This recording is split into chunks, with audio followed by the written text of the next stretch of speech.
Gurur Brahma, Gurur Vishnu, Gurur Devo Maheshwaraha, Guru Sakshat Param Brahma, Tasmai Shri Gurave Namaha, Tasmai Shri Gurave Namaha, Tasmai Shri Gurave Namaha.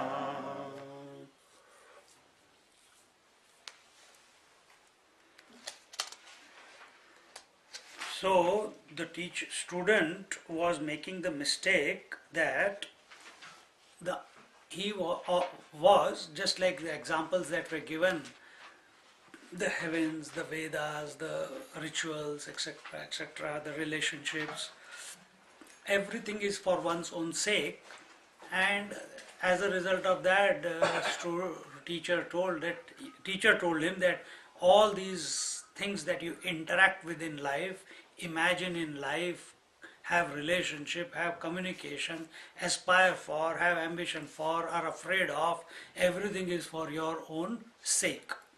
So what is this? What is this for your own sake? For the sake of the self. So what is this self?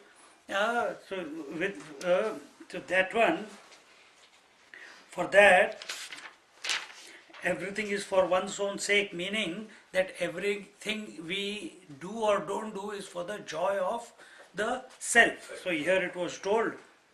So therefore, this self is the most dear to us as compared to all other things. All other things in the world are a means for us to come back to our self. We're doing it, having a relationship with, having joys, having sorrows, etc. Having relationships is everything for the joy of this self. That's why we are having interaction with everything. If this is argued, so the Atma is also dear to us, being as the means of happiness. So when the teacher says that it is the source of happiness to make this self happy, so he says just like wife is a source of happiness, heaven is a source of happiness, is this Atma also a source of happiness? The student is thinking this way. Will I experience the joy that I am getting? Still it has not clicked to him that he is interacting with the world, and the joy that he is experiencing with that world is not in the object of the world, but it is coming from the self within. And therefore this question that if this world is, this Atma is the source of joy, can I experience this source like I experience the world? Can I have an experience of this Atma? Is it possible, sir? And therefore, if this is argued, the answer is, in this world, by this Atma who is considered as the means of happiness, who is to be pleased? None, because in the one and the same Atma, the subjectiveness of doership and the objectiveness of the means of happiness cannot exist simultaneously, meaning the subject, which is the source of joy, it cannot become an object of joy. What is the self? I. How can I come to know the I? That means I, that I am at this moment, I am objectifying, I want to objectively know myself. How is that possible? And a lot of people are caught up in this. They want to experience the bliss objectively. See? And as long as they are wanting to experience bliss, ecstasy, joy objectively, they will remain in the realm of relativity. The self is beyond relativity. It is the one which is supporting the relativity. And in this way, the words that were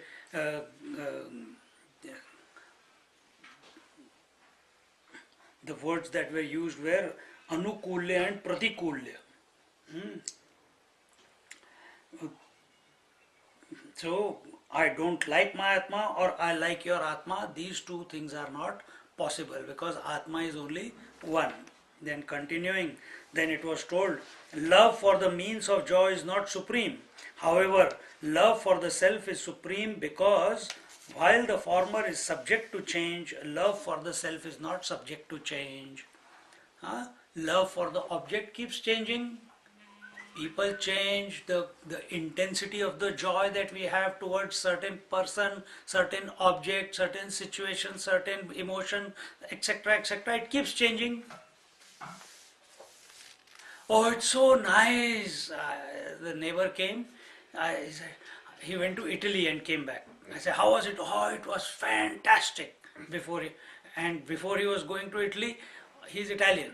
Oh, it was. I was just for such a long time. I just need to get away from here. Yeah, I had enough. Now I'm retired. What am I going to do with all this? Went to Italy, and today I spoke to him. Oh, I'm so glad that I'm back home. And then after 5 minutes of conversation, I said, so where next? Oh, I have planned for Ghan to Darwin in few months' time, in July. So that means we are not happy where we are. See? So what we see here is everything, space, time and objectivity, it keeps changing. Our love for it also keeps waning and waxing. But the love for the self, you take the chair there. But the love for the self, has it ever become less and more? Has it ever become less and more? It has always been the same. It has never reduced or it has never increased. I love myself today. I don't love myself today. Some people do say that. We also say that. When is that we make that statement? We may not like something about our health. We may not like something about our expression. We may not like our own face. We may not like our own thoughts that are getting expressed or the speech that is coming out. No, I can do better than that. So it is always something else other than the self that when we comment upon like that. But it is not the self. Okay, do you say, when you say, I don't like myself, there are some people who say that way and go the wrong way. But which self? Are they talking about the conscious self, or are they talking about the responsible self, or the brother self, or the sister self, or the husband self, or the father self? So which role? Are they identified with the role, that self they are talking about? Or are they talking about the real self? With the real self, nobody ever, has been separated. With the various roles that you are saying, having, you may change one role to the other, to the other, to the other. But the substratum of all those roles is this I, this conscious principle that I am. That has never gone anywhere, and that fellow is of the nature of love, and we do everything for its sake. It is of the nature of joy. Excuse me. And then it was told, by giving up one objective happiness, one goes to another object. Therefore, there is a constant change in the objective happiness. We just explained that. The self neither can be rejected nor can be attained. Hence, in such a self, how can love ever change? Objects may change, times may change, where the space that you accommodate, that may change. I'm not saying the house, the space. Sometimes you're thin, sometimes you're fat. The space is increasing, waxing and waning again. The objects may change, but the self never changes. The subject who is interacting with all the objects of, say, space, time and objectivity, that subjective self, that has never gone through loss or gain. It is ever the same. And coming to this point, now the topic continues. The student is saying that if Atma, the self, cannot be rejected, how is it that people get fed up with life and wish to die and even commit suicide? Is that not rejection of Atma? This point is dealt with in the next two shlokas. Okay. This is the beauty of our Vedanta. Even such taboo subjects it deals with directly. Pure logic, no emotion here. Oh, how can we talk about death in a Vedanta text? How can we talk about people who are committing suicide? Oh, no, no, no, that is no. No. It is just it is nothing to do with the self. It has everything to do with the mind. And we need to correct the mind. There a thought was, someone was SMSing me, and the thought came. And I said to him, there is nothing called realization as such. Because you will not be there to say that I am realized. You will still be there, but not the individual will not be there to know. Technically, this is how it seems to be. What is the state of realization? Only the realized person knows. We can only imagine what it could be, and from the words of the scriptures. See? The water, the wave which is nothing but water is on the journey to realize the water. It's a foolish search. You and me, who are essentially nothing but pure consciousness, are on a journey to purify, to perfect, to yama, shama, dhamma, niyama, asana, pranayam, pratyahara, etc. Shravanam, mananam, nididhyasana, meditation, nirvikalpa samadhi, etc., etc., etc. Meeting Mahatmas, going to temples, doing sadhanas. For what? For wanting to realize that which I already am.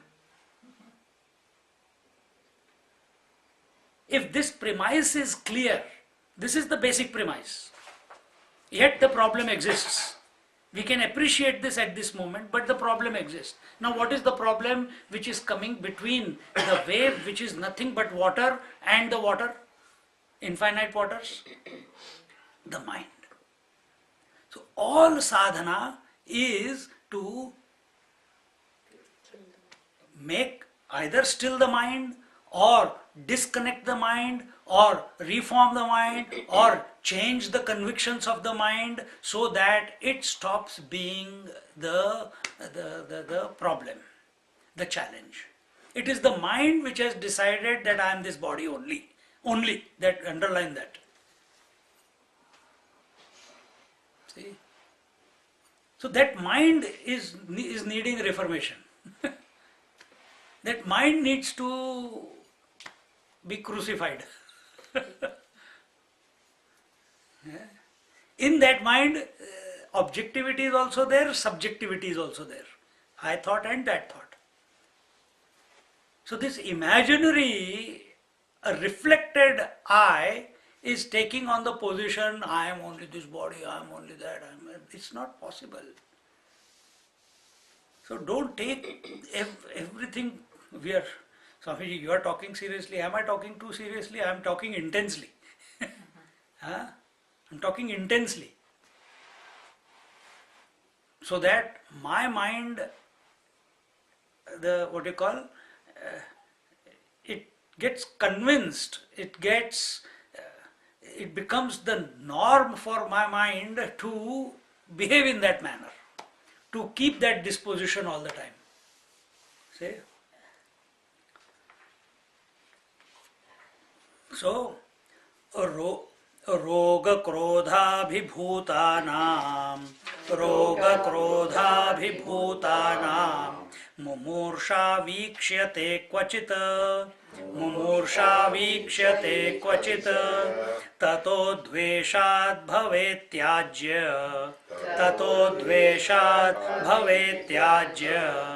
आत्मेति यदि तन्नहि. The desire to die is seen among those who are under the influence of disease, anger, etc. at times. Therefore, out of hatred for the self also becomes worthy of rejection. To such a doubt, the answer is no, it cannot be so.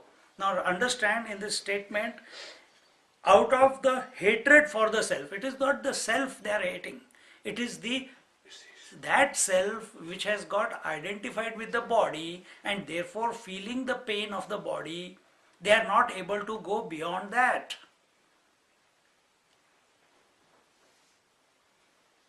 Today only we had an experience. Isn't it the same topic?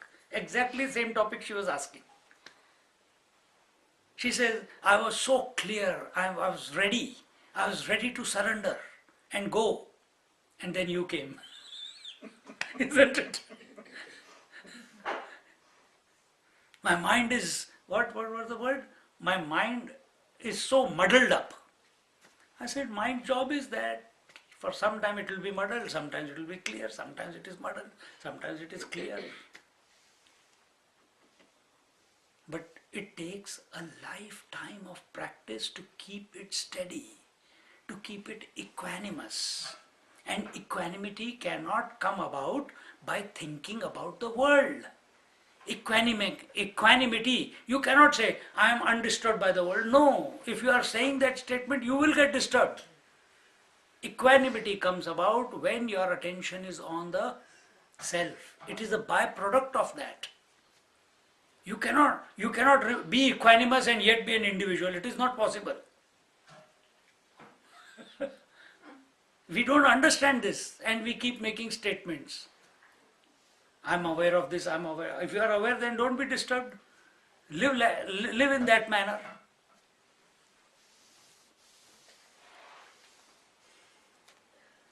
So, a doubt is raised by the student, and what is that? It is seen that some people have a desire to die, mumursha, when they are overpowered by disease or strong emotions like anger, frustration, disappointment, etc.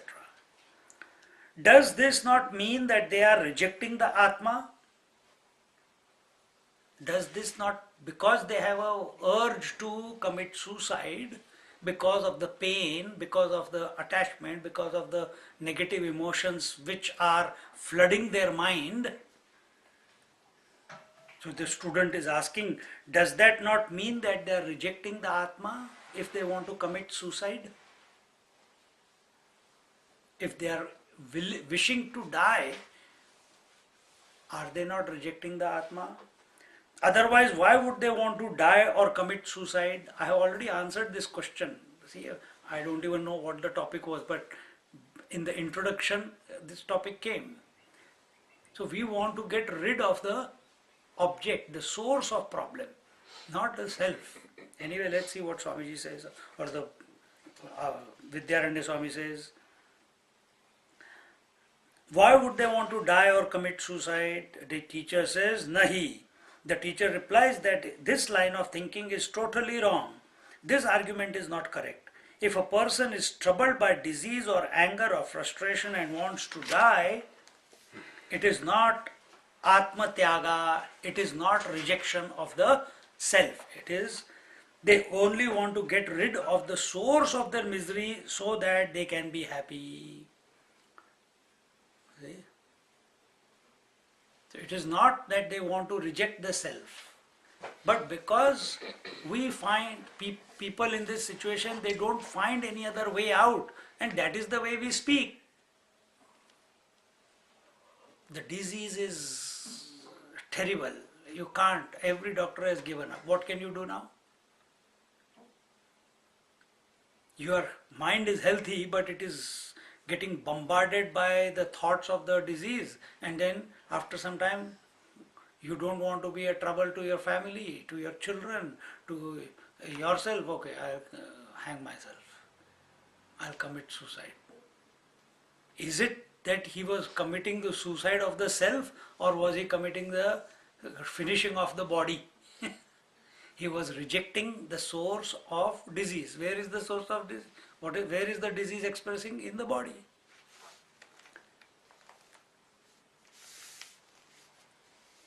This thought is further continued. Tyaktum yogyasya dehasya tyaktum yogasya dehasya natmata tyaktureva sa natmata tyaktureva sa na tyaktar yasti sa dveshah न त्यक्तर्यस्ति सद्वेषः त्याज्ये द्वेषे तु का क्षतिः त्याज्ये द्वेषे तु का क्षतिः. The body which is worthy of rejection cannot be considered to be the self because we are continuously rejecting it. Childhood body, teenage body, youth body, middle age body, we have been rejecting it, we have been letting it go. So that cannot be the self. So if you think you are the body, you are coming to wrong conclusion. Then the one who is wanting to reject is indeed the self. The one who is wanting, who is the desirer, who wants to get rid of the body. Come to that fellow, inquire about that fellow. The hatred is not for the one who is wanting to reject, but for that which is worthy of rejection, that is the body. If there is hatred for that body, what is the harm? Let there be. You can tell him to bring the chair here. You can bring it here. Okay. But don't block her.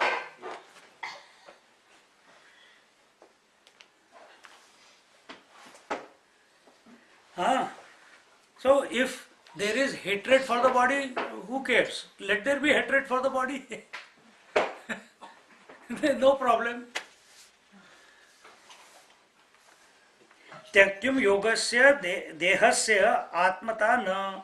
When someone wants to die or commit suicide, that which is sought to be rejected cannot have atmata or atma, because as already stated, the nature of Atma is that which cannot be rejected. So what is the self? That which is the substratum of everything, that which does not go, with that which cannot be rejected, that which cannot be gained, which is always. Now what do you want to reject in this particular example? The body. Now they just taken it as general, the body. It can be the gross body, it can be the mental body, it can be the intellectual body, whichever body. Or it can be all in one. He only wants to destroy the body, and so far as the body is concerned, it will always be destroyed in time, sooner or later. Why sooner or later? Every moment it is getting destroyed. Understand, when you start living life at this principle level, then you become free of everything.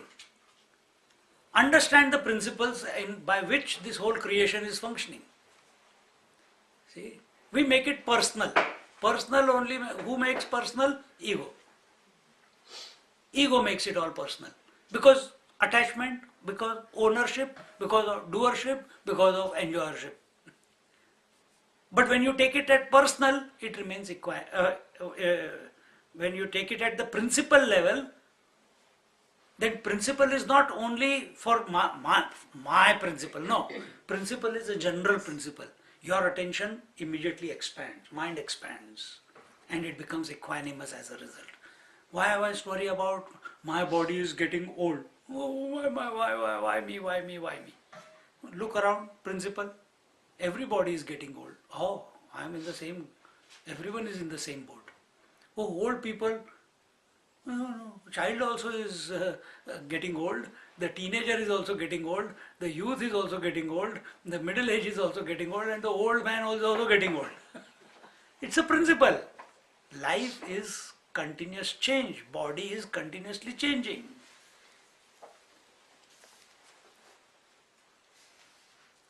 So he is not committing Atmahatya or suicide. So can you say that you have committed suicide because you gave up the teenage body and became youth? Got a youthful body? Or you gave up the youthful body and became old? Have you committed Atmahatya? Have you committed suicide? Then when a person says like this, that I want to give up this body because of anger and disease, etc., it is just a way of expression. He wants to get rid of the source of pain. So he is not committing Atmahatya or suicide. Because he who wants to die is himself, the Atma. Without Atma, even the desire to die is not possible. Come to recognize this. Ramana Maharishi always says, who is having this desire? Find out that who. Oh, it's me. Then who is this me? So his inquiry is, who am I? Always go back to the source. Go back to the source. Who is this fellow? Who wants to realize? Who doesn't want to die? Who wants joy from the world? Who has desires? Who wants to sleep? Who wants to wake up? Who has projects? Who wants to have relations? Who is this I? Find out.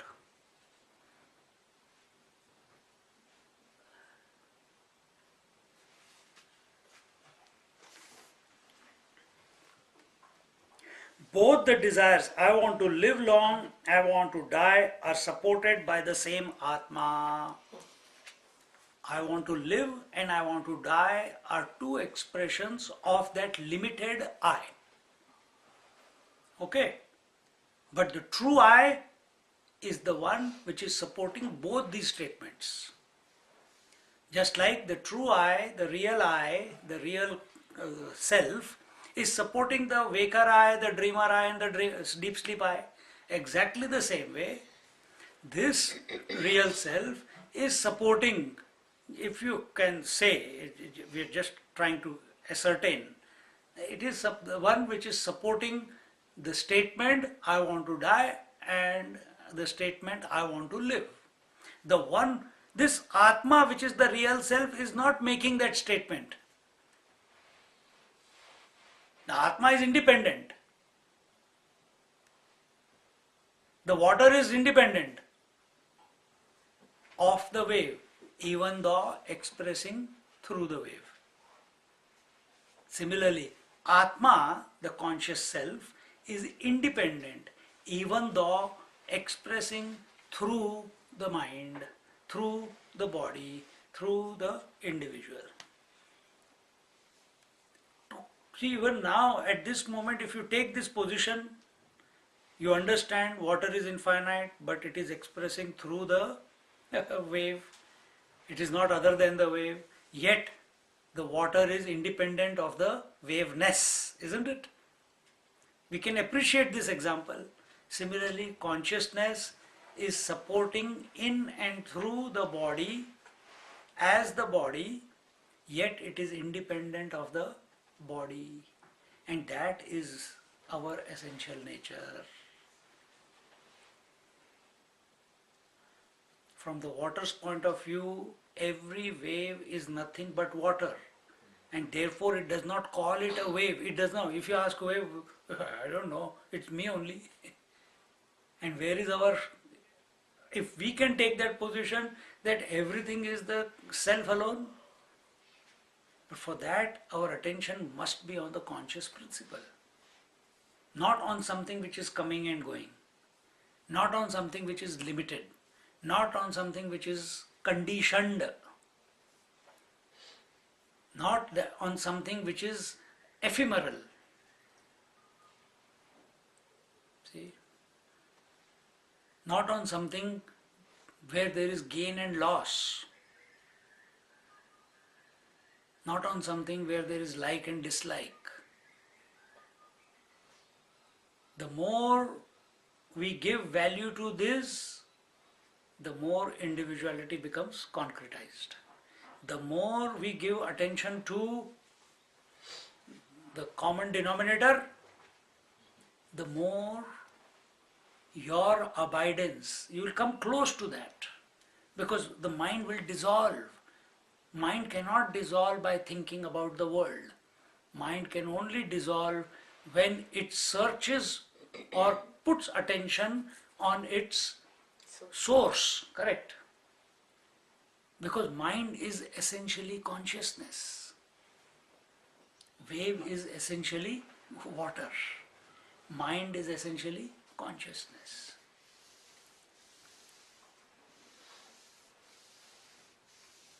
So the more you keep thinking about this conscious principle, this infinite principle, this all-pervading principle, this the supreme support, this inner controller, this the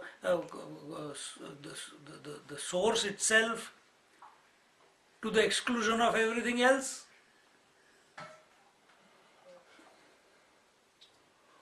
without your without your knowing, without your knowing, you will fall into its lap.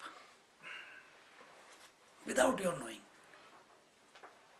Because knowing denotes an experience. An experience that there is something to be known. But here there is no knowing. It is a knowing less knowing. Without knowing, you fall into the lap of sleep. Isn't it? Without knowing.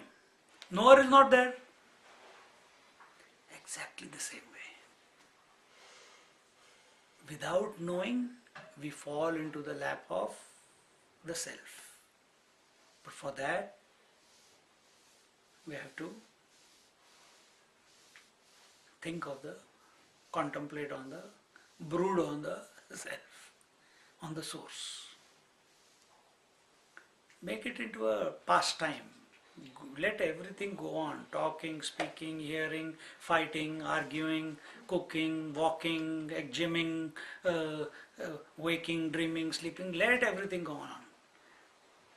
But pray to the Lord, pray to the self, that may this contemplation in the background be conducted continuously.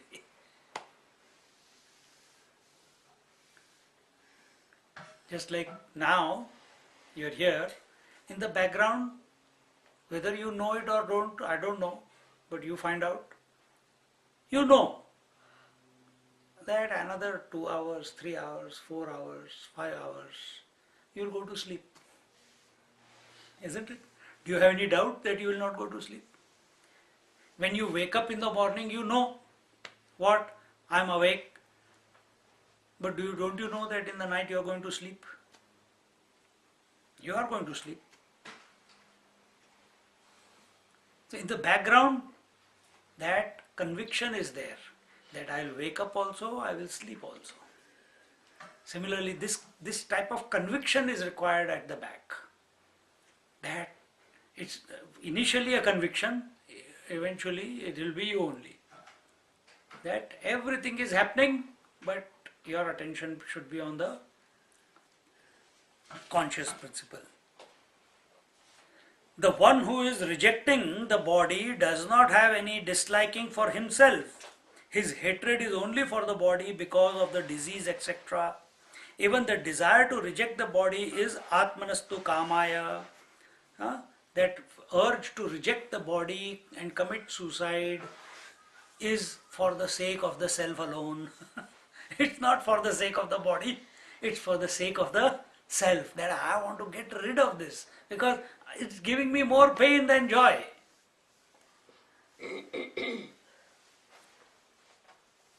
Because of his love for the self. If he wants to reject his body because of his disliking for the body, which is associated with the disease, or the mind, which is associated with the anger and frustration, what is lost? He can destroy himself because he is eternal. Because self is eternal. Destroy. If that destruction is brought about without this understanding, then it is a problematic for that person. But I know of a person, those masters, Hariharanandji was there from Bangalore. He came to Koteshwar Mahadev, which is on way to Rudraprayag. And this was in 1999 or 2000, something like that. Or maybe earlier, I can't remember the exact year. So he went there and he announced that I am taking Sanjeevani Samadhi. I am taking Sanjeevani Samadhi. How? by jumping into the river, Gangaji. There Gangaji comes down from the north and it goes around like a loop and then goes out. So there he wants to give up and then be absorbed into the river. Because nothing, his purpose is done. There is no fear. There is no fear. So police came to know. And all the people, hundreds of thousands of people came and they were waiting. Now Swamiji is going and the puja, police came. Forget committing suicide. Bhaga diya wahan se. You can't, we will not allow you to conduct this. Then he said, okay, I was sorry, I was mistaken and this and that. Next year he came without telling anyone. Next year he came without telling anyone, without any fanfare, without any advertising. No, not even his devotees came to know. From that moment onwards, when the police had stopped him, he just changed the whole tune. Oh, I was mistaken in what I was doing. So that nobody suspects. And next year came at the same time, Shivratri, left his body. Damodarananda, you have seen Damodarananda? From Fiji. You have met Damodarananda. He was in Bangalore. He used to be here. He used to be at Jayashree's house. I have spent so much time with him. Very, very sweet fellow from Ramakrishna Mission. He was old, and eventually he said, oh, Bangalore is getting cold, I need to get to Calcutta, Belur Math. He went to Belur Math. In the middle of the night at 3 o'clock in the morning, he got up, 91-year-old, got up in the morning, and that day someone said, oh, what, one worker was there with her, another brahmachari. Swamiji, you want it? No, it's okay, I'm just going to the loo, this, that, and took his stick, took the clothes, tuck, tuck, couldn't walk normally, but he saw that he's walking properly, kept walking, went to the Ganges, and he wanted to give his body up in the lap of the Gangaji. Totally sane, there's nothing wrong. Went into the waters, swam across, because when he went into the water must have felt, Arey, how can I die? Or the feeling must have been, it's a natural self-preservation comes in. And eventually the mother took him in and his body was found few kilometers down the river on the other side of the bank. 91 years old. This is not suicide. Jnaneshwar Maharaj, I am giving you a few examples. Jnaneshwar Maharaj, 700 years ago, knowingly 21 years old boy asked people to put him into a small mud cave and close him in. He wants to go into a permanent samadhi. He is still there today. After 300 years, someone woke him up. He woke up. Then he asked them, close it again. And the temple which is built today, underneath, he is only sitting 30 feet below. Till today. Raghavendra Swami, same thing. Exactly the same thing. Sanjeevani Samadhi. So these are not suicides. If you do it with awareness. If you are, Virupaksha cave that's in Ramana Maharshi. Yeah. That's also the way similar, Swami. Virupaksha cave. That the saint Virupaksha also gave up their body there? Yeah. Okay. Must have been, and because it's a mount there now, that Ramana Maharshi. Okay. So there are many, many examples. This is one. Shabri, Ramchandraji came, took the berries from her hand, he gave her the Navavidha Bhakti, and he says, all these 9 types of devotions are plentifully available in you, and her whole life she had been chanting Ram, Ram, Ram, Ram, Ram, and when she heard from the Lord's mouth that all the qualities of a devotee are in me, no more purpose to live, there and then she invoked that old lady, never did yoga, nothing, only Lord's name. There and then she burned her body, it became an ash and merged into the divine. Look at Sati, Lord Shiva's wife. When her father insulted her, There and then she gave up her body in the fire, in the Agni Kund. These are not suicide. These are not suicides when done with awareness. So many masters have done that. So many masters have done that. I told you Gondavlekar Maharaj. I keep talking of him quite often in Gondavle in Maharashtra. He knew 3 days before this is the last time I am coming to Gondavle. One monkey came, looked into his eyes, took some food from his plate, ate, walked out. You know those with the long tail fellows. Walked out, and people went to look, they couldn't find anything. But Gondavlekar Maharaj just took a little bit food from that as prasad. He says, this is my last meal. 3 days later, he left his body, but full of awareness. You touch his skin, you can hear Ram, Ram, Ram with every heartbeat. In Uttarkashi, there was one Hanuman Baba. You enter into his kutia. We went with Swamiji. You enter into his kutia. Your mind is flooded with Ram, Ram, Ram, Ram. Whether you have ever taken in your name in your life or not. The moment you enter into the kutia, near the temple, Soumya now is no longer. Automatically the mantra begins in your mind. Him also, those who he has allowed to touch them, touch his feet and do namaskar, they have heard from his skin, Ram, Ram, Ram is going on. They can hear it when their ears are at his feet. Gondavlekar Maharaj also same thing.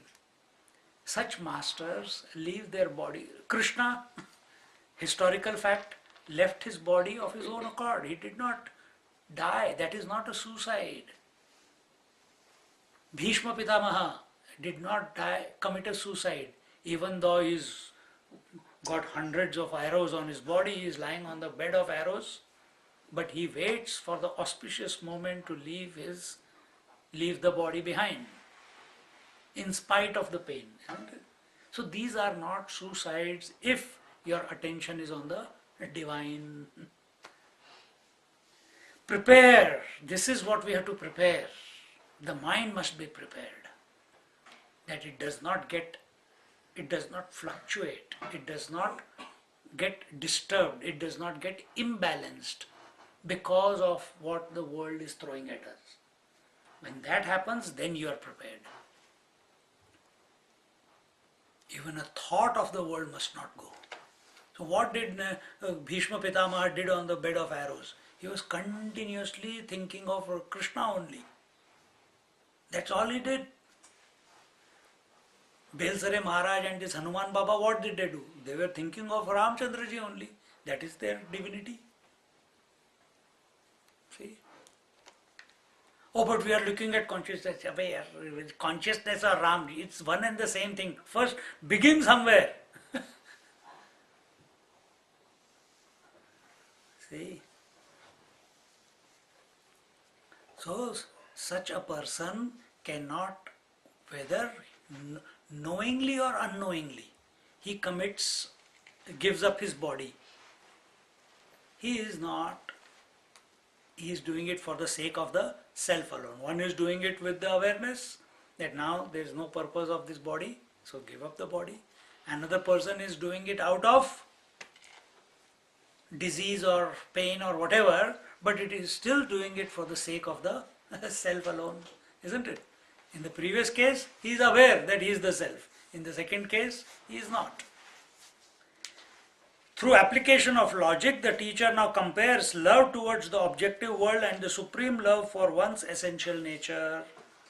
Atmarthatvena sarvasya, Atmarthatvena sarvasya, Priteschatma hyati priyaha, Priteschatma hyati priyaha, Siddho yatha putra mitrat, Siddho yatha putra mitrat, Putra priyatarastatha, Putra priyatarastatha.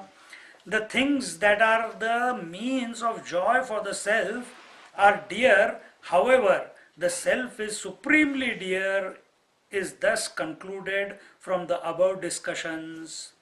Just as to the father the son is dearer than the friend of the son, so also the self is dearest of all. This is relative, they are showing. That Atma is the one for whose sake everything in this world is liked. Therefore, Atma is of the nature of supreme bliss and is the dearest to everyone.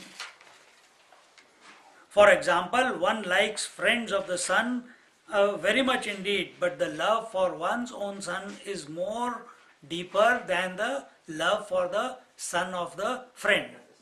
So, just like that which is closer to you is more dear.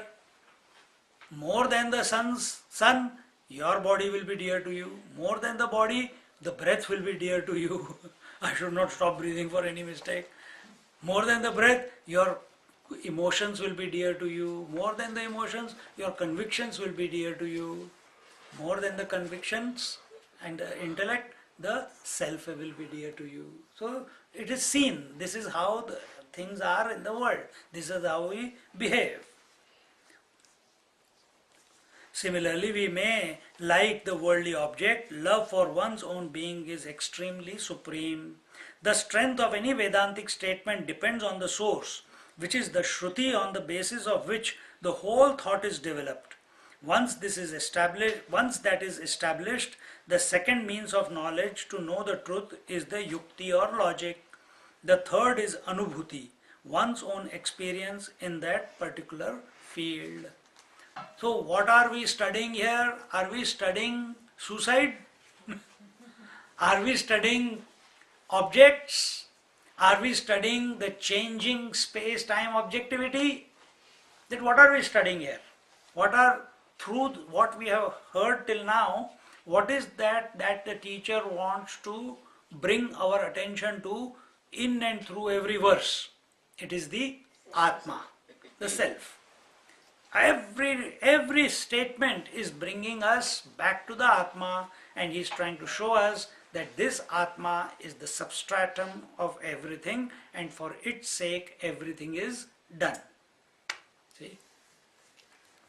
And once this is accepted or even appreciated, then from that point you start looking at everything, and the world will lose its potency.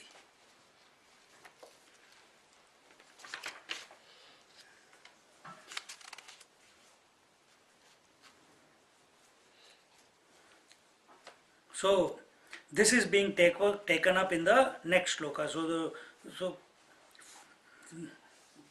So first, we as the students of Vedanta, see, someone sent me an SMS. It was very interesting. I don't know who it is, but see,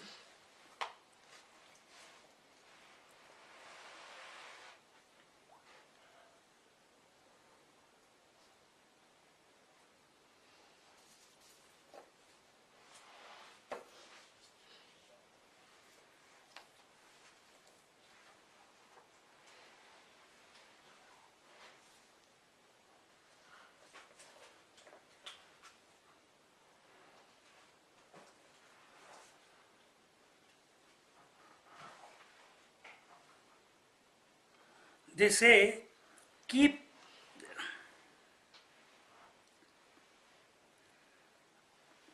where is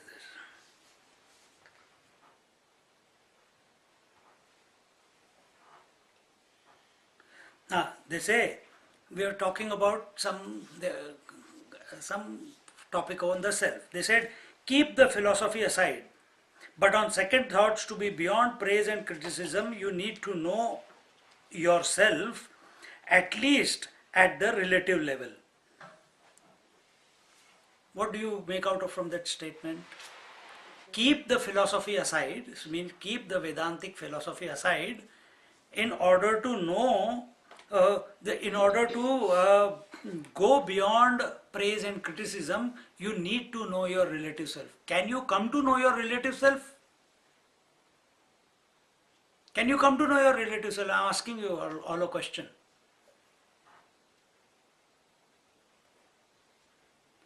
Can you come to know the relative self? Yes, I think so. The self that no. The relative self is. Relative self is the father, the mother, the daughter, the sister, the brother, the desirer, the experiencer, the knower, the seer, Can you come to know? No, you are that. How can you come to know? Because that fellow is always changing. How can you come to know the relative? Relative is always changing, isn't it?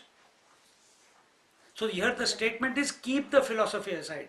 Then my answer was, what is philosophy? What is philosophy? That the relative person is the same throughout, isn't it? Not relative, the absolute person is the same. Yeah, the relative keeps changing, so you can never come to know that fellow. Yeah, so that's a philosophy. No, so what is the definition of philosophy? The concepts only. No. The philosophy is the basis. The word philosophy means in Latin the study of the self. And you are saying we need to know the relative self and leave the philosophy aside. How is it possible? When philosophy itself means the study of the self. So we are missing the point. We are missing the point. You want to create a division where there is no division. You want to create the wave as separate from water. It is not possible. Isn't it? These are very fine points.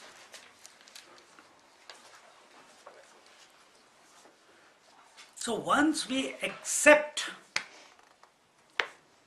first acceptance of ourselves as the self, if scriptures are saying it must be true, story over. You accept God, nobody has seen it. How do you accept it?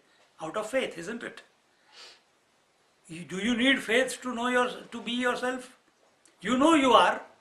You may not know the real you because you are caught up in the mind. But can you deny your existence? You can't. So first accept that you are. Then here it is told, study the logic, yukti. What is logic? Through the logic we come to ascertain which is the real me. This is what we have done till now. Then, if this is the real me, now I want to experience it. And in that experience, the experiencer will vanish. See? Mana bhuvamaham kintu. Maham kintu. भूयासं सर्वदैत्यसौ सर्वदैत्यसौ आशी सर्वस्य दृष्टेति प्रत्यक्षा प्रीतिरात्मनि May I never cease to be but always should exist. This type of desire is seen among all beings. This is love for the self, which is evidently experienced by all. Nobody wants to die. Everyone wants to be continuous. We are continuous. We want to stretch yesterday into today. Why? Because we love ourselves. Someone was telling me, who it was, that even though I am getting old, but I still feel that I am young. I said, join the club. We are all in the same boat, isn't it? Nobody feels they are getting old. See? Why? Because their attention is not on the body.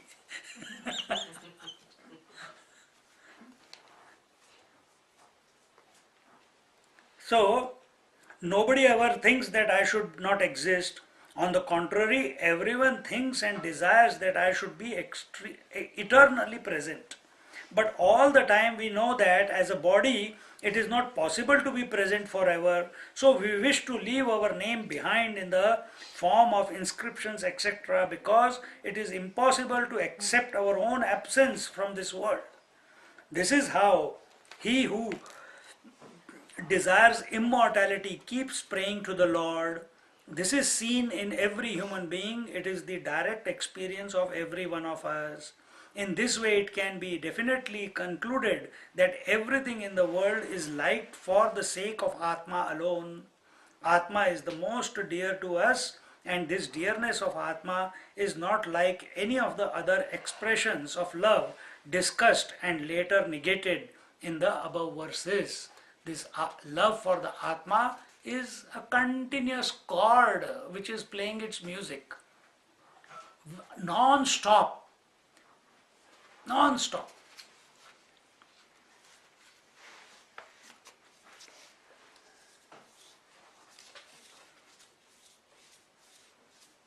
So what are the scriptures trying to show to us or open our eyes to? Hey man, you want to live eternally. Huh? As a body you can never live eternally. You may do enough plastic surgery, you may do implant therapy, you can stretch your skin under the eyes and this and that. You can keep applying all creams, but death will come. And those who are intelligent, they understood this, that majority of the people are wanting to live in their body immortally, which is not possible because nature will not allow us to do so. Then is there any possibility? And what? Oh, okay, there is possibility. They say, as you think, so you become. That is the rule. As your thought, so is your disposition. Oh, if that is so, let me think of God. Then at the time of when this body is ready to leave, ready to go, I'll become one with the God. Let me think of the self. Then when the body leaves, I am not available to the body, I am still with the self. See? But for that, this imagination, this conviction must trigger inside. And we wake up to it. It is not, any other way is not enough. I must attain immortality. I must attain divinity. I must realize myself as I am essentially while living. And if that effort, if that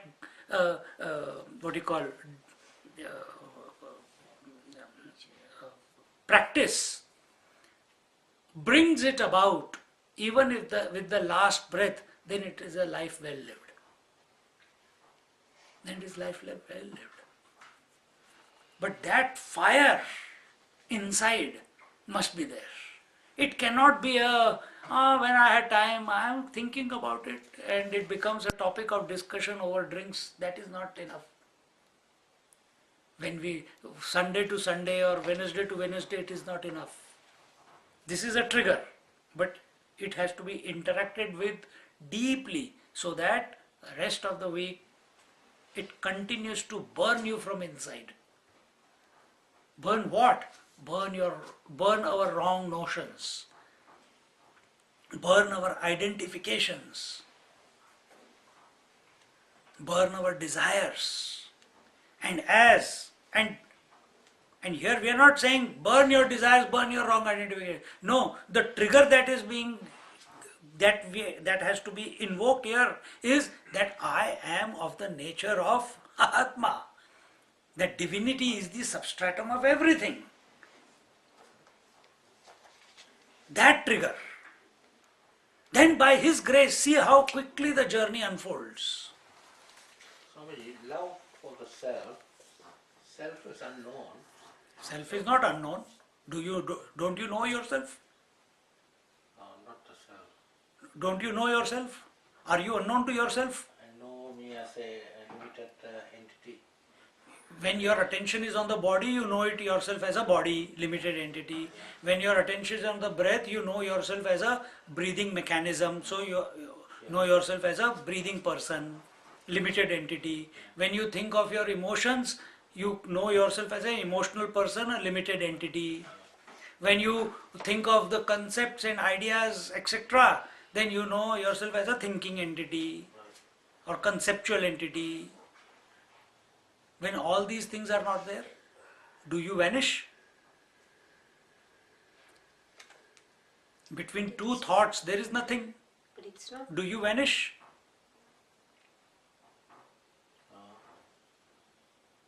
Are you all the time the body person? Are you all the time the husband? Are you all the time the employee? Are you all the time the father? Or the roles keep getting changed throughout the day. But between those two roles, there are many times there is no role. At that time, who is there? The waker, dreamer, deep sleeper, they come and go. Who is the one? So those are the personalities, those are the specific expressions. But the one who knows these three, he is the real one. Can that person be absent right now? Are you not alive? The thinking is possible because you are. You think you are the thinking person because your attention is on the thoughts. You think you are the breathing person because your attention is on the breath. You think you are the emotional person because your attention is on the emotions. You think you are the body because your attention is on the body. But who is this fellow who thinks of the body and thinks I am the body, who thinks of the breathing and says that I cannot live without breath. He thinks of the emotions and says I am the emotional person, who thinks of the thoughts and says I am a thinker. Who is this fellow behind? If he is supporting all these four expressions and the world outside, who is this fellow? Is that fellow not there right now? Or is he somewhere else outside? How can you say self is unknown? Even if it is known, where's the love for the self? Love. When you say love for the self, is it love for the essence of the self, like all-knowing, existing principle that we are in love with? Your statement is wrong. There is no love for the self. The love is the nature of the self.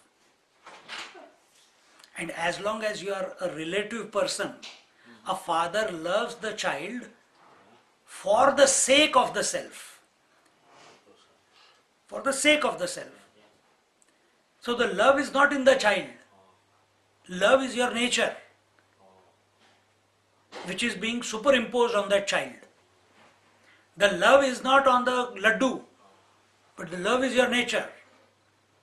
But you are superimposing it on the laddu.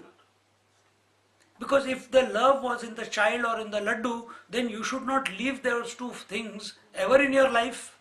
You should be sleeping, waking, dreaming, all the time you are holding on to that fellow or the laddu. Does it happen?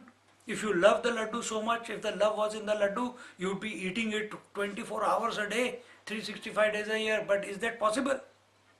And through logic it was shown before that this is not possible. Therefore, and you are ready to reject it after some time. So which means the love was not in the child or in the laddu or in the wife or in any object of the world. Then where is the love then? So all interaction in this world was for your own sake. And from the self alone this love, the love, see the example, today how we began, you were not here. The student is asking that, is the love for the self like we love the world? I love this phone. So, because there is a phone, there is a love coming in. Can I come to know the self like I come to know the phone? This is the question of the student. Can I come to know the self objectively? It is not possible. So it is not love for the self. The self is itself of the nature of love. Remember in the previous chapter we said self is of the nature of bliss itself. It is not, the bliss does not come from somewhere else. So this correction in the vision is being brought about.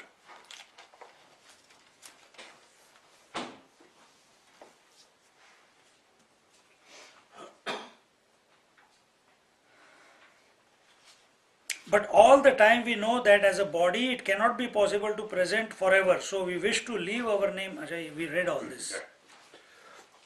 In this way it can be definitely concluded that everything in the world is liked for the sake of Atma alone. Atma is the most dear to us, and this dearness of Atma is not like any of the other expressions of love discussed and later negated in the above verses. So this love for the self, which is self-propagating, you don't have to think about it. Self is not because you think you are the self. Thinking is because the self is there. Keep coming back to this point, then this question will not come, that self is unknown. Who is speaking then if self is unknown? Who is asking this question? Who is making that statement? Is it a ghost? Is it a dead person who is speaking to me right now? Think about it. Don't keep self as a concept in your mind. When we say make it subjective, accept that that self we are talking about is you. It is your essential nature. Not as the body, not as the breather, not as the thinker, not as the any relative role that you play, but essentially. Just like example we have given before, the substratum of the father, the brother, the uncle, the grandfather, the etc. is the man behind, isn't it? Without the man, all these roles are not possible. Exactly the same way. Without the self, none of the roles are, even the man is not possible. So, think in this way. Swamiji, so desire for anything in the world is also for the self? Of course. Because when the desire gets satisfied, you feel the joy. That is because I thought that is in between the thought. Whatever, you asked me a question. That is the desire for the self? Yes. It is for the sake of the self. But when because when the desire, why do you desire anything? Why do you desire to go to sleep? Because it will give you peace and tranquility. Why do you wake up? Because you feel energetic. Why do you eat food? Because it will satisfy me. These are all desires, just simple ones. So what happens when a desire is satisfied? Happiness.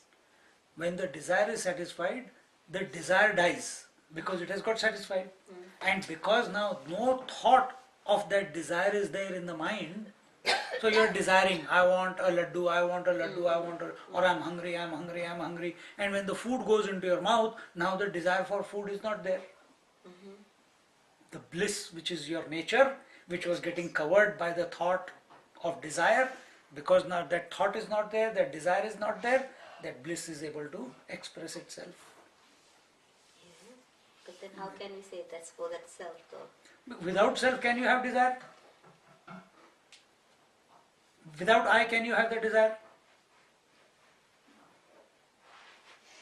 The desire is there. No, desire is there, but for whom? But desire is there for the self. That's what I couldn't really get that part. Sorry. No, for whom is it? But Is then it for the body? In the scripture. No, is it for the body? Can body make a desire? That's like our ego, and I mean, like we wanted. That's Good, good. Yeah. So, we use the word I. Yeah. It is for the I. Yes. That's It is for the I. Yes. Now you accept that I as a relative I, father, mother, brother, etc. Or you accept it as the jiva I, or you accept that I as the witness which is undisturbed by Yeah. any desire, or you accept this I as the infinite, Yeah. absolute. But desiring time, that will be as a ego I, isn't it? That's a Absolutely. Yeah. So what is the ego? What is that desire? This I thinking that by procuring something from the objective world, I will become fulfilled. Isn't it? Yeah. But who will become fulfilled? Will the object become fulfilled, or this I will become fulfilled? The I will. I will become fulfilled when that desire is fulfilled. Or is whatever that desire was for, when that is gained, then this I will become fulfilled, isn't it? But that I mean, The moment it gets fulfilled, yeah. the moment it gets fulfilled, the bliss that is experienced is of the bliss of the self. Okay. But we think, out of our ignorance, that the bliss was attributed to the object because of which we felt the bliss. Yeah. So as a teenager, youth, when I get a Ferrari, that will be the day. Or I'll drive a Mercedes, that will be the day. When I become a millionaire, I will be very happy. So we keep collecting, doing this, doing that, wanting this, wanting that, but we still remain empty inside, isn't it? So we're trying to fill up that empty space in our heart. Even if you fill it by the whole world, still it will remain empty, because that space can be filled only by contemplating on the I, not by contemplating on the world. So when you have the desire not for the world but for the I, then only conclusion is possible. So have desire, but have the desire for the I. Who am I is the desire for the I. I want to know who I am essentially. So we are still keeping in the sadhana, in the Vedanta, we are not saying don't desire as an individual, but change the direction of the desire. Right now it is in the world is multitude, you are going from pillar to post all the time. Who is supporting all these desires? I am. Okay, who is this I? My eyes are seeing the whole world. Who is seeing this whole world? The eyes. Where is this I? You keep looking at, try to come back to the I, physical I. Can you ever see your physical eye? Can you? No, there is no mirror. Can you come to see physically your physical eye? Do you know that they are there? Exactly the same way. This ability, this capacity has to be, now you know, you have never seen your eyes by your own eyes, but you know the eyes are there. Exactly the same way.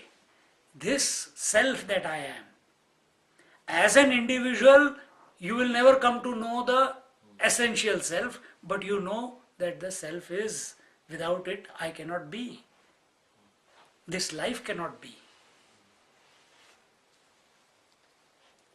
And the moment we make this inner journey, shift our attention to that source, just like when I've given this example few times in last few classes, when we make the eyes to look at the eyes, the multitude of forms vanishes. Similarly, when the mind desires, because the desire is not in the eye, the desire is in the mind. When the mind searches for its source, the I, who am I?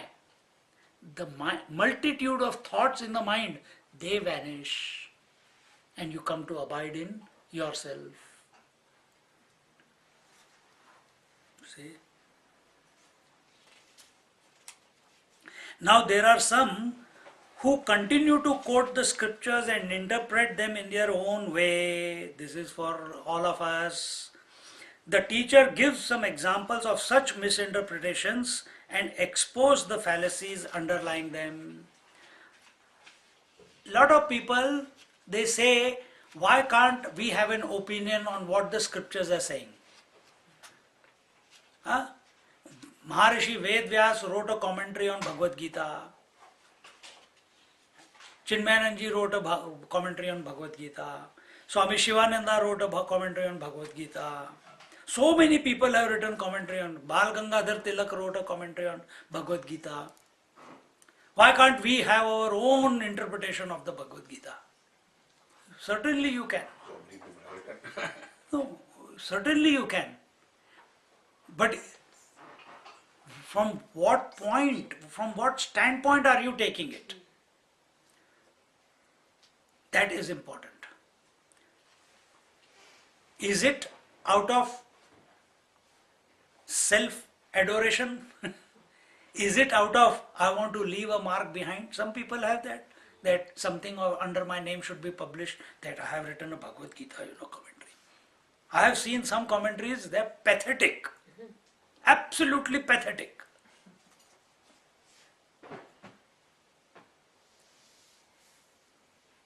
See, a Kriya Yogi master writes the commentary on Bhagavad Gita based only on Kriya Yoga, only on breath. Karma Yogi writes, there are masters who are practicing Karma Yoga, they believe only in duality, they write commentary based only on Karma Yoga. That everything is karma, karma, karma, karma. There is no place for upasana, there is no place for knowledge. Everything is karma. Some devotees, they write commentary on Bhagavad Gita from the point of view of devotion. Oh, Krishna is only about devotion, there is nothing, he has talked only about devotion. They interpret it in that way. Some people interpret it from a knowledge point of view. See? Yes, you have, nobody has stopped you, you can take a commentary and you can write your own commentary. But what is the purpose? Are we here to write a commentary? Are we here to show off? Are we here to create our opinion that I have a take on this verse or on this text? Or are we here to realize ourselves? What is our take? And if your take on the Bhagavad Gita is bringing you closer to yourself, certainly, absolutely. But your experience of the self, your turning towards the self must sync with what the scriptures are saying. If it is not happening, then we are going the wrong way. Then our attempt at interpreting the Bhagavad Gita in our own opinions, in our own way, then it is becoming detrimental. And therefore, instead of saying our own things, we take the support of realized masters who are giving the commentary not out of an egoistic journey. They are being the mouthpiece of the divine. Can you genuinely say that we are the mouthpiece of the divine? That the divine is continuously functioning through me? Intellectually you may say yes, but individuality is still there. When Baba says, I am God, you are God, I know it, you don't. And he lives it and shows that he knows that he is God. Can you show me one thing also?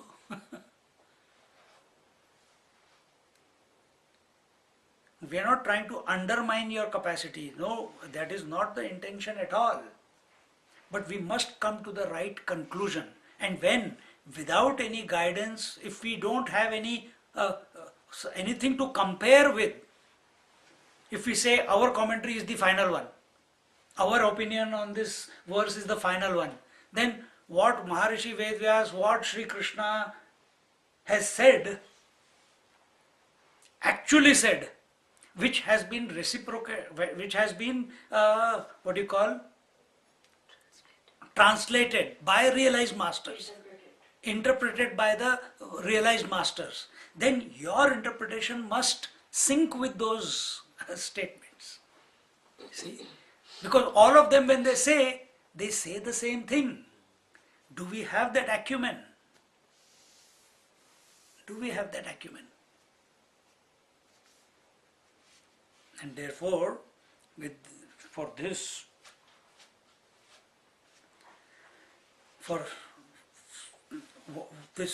possible